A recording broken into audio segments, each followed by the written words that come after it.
One of the best features of Google Calendar is that I can share that calendar with any one of several colleagues or a group or even with the world if I choose. And so let's take a look at how you go about doing that. And to start, I'm just going to come over here to the left-hand side and I'm going to start looking at my calendars. Now you notice when I hover over my calendar here, I get a drop-down arrow.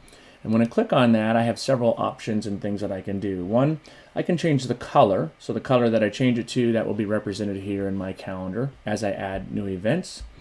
I can also display only this calendar, so I can turn all other calendars off except for this one. That way, if I have too many calendars going, sometimes it gets real confusing, I can just look at this one. I can create an event, so there's a third way to create an event for a calendar that's a little bit longer process to get there, but I guess you could do that. I can share this and I can edit notifications. So to start off, let's just talk about sharing this calendar. So I'm going to click here, and that's going to take me to a settings page here. You notice I have a couple of options up here or tabs that I can change to. But to start off, notice that I can do a couple things. One, I can make this calendar public, so that's how I could share it with the entire world. Now, when I turn things like this on and off, notice it gives me some options here. Notice right now it's only seeing the free and busy times right here.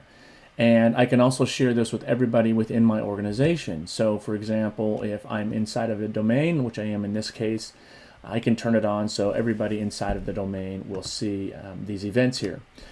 Really what most people are after is sharing that with a specific person. So here's where it gets really cool. So if I type in Dean's name here, notice his name pops up.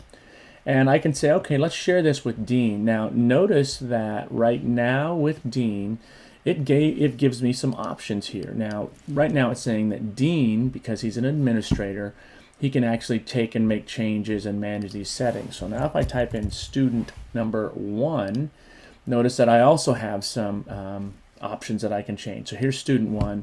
And let's say I only want student 1 to be able to see only my free and busy times. So they're not going to see anything about any of the details of those events, just as to whether or not they can schedule a meeting with me. So I might use this for my students to say, yes, this time is available for you to schedule a meeting. I can see all event details. So in this case, if I left it at this, they could see every event that I had on my calendar. Now I may want that.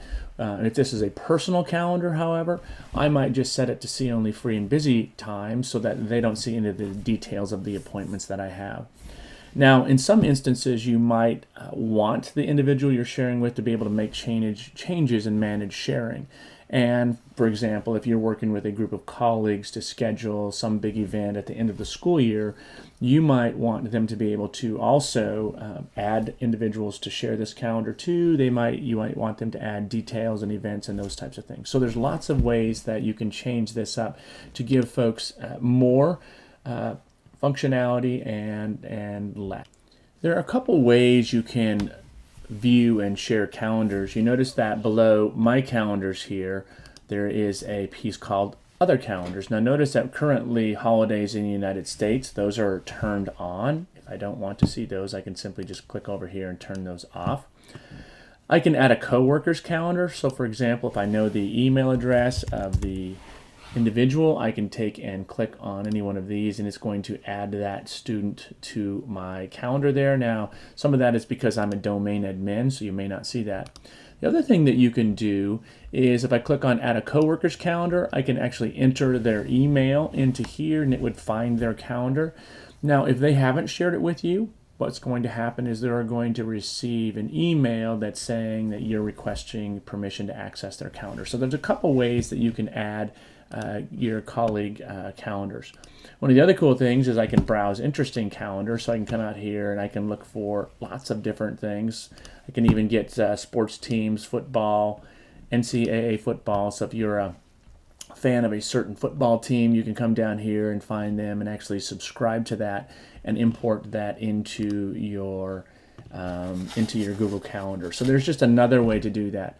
Most of the time when you're looking for other things within Google Calendar, there's a link like this one here that says back to calendar, and that gets you all the way back there.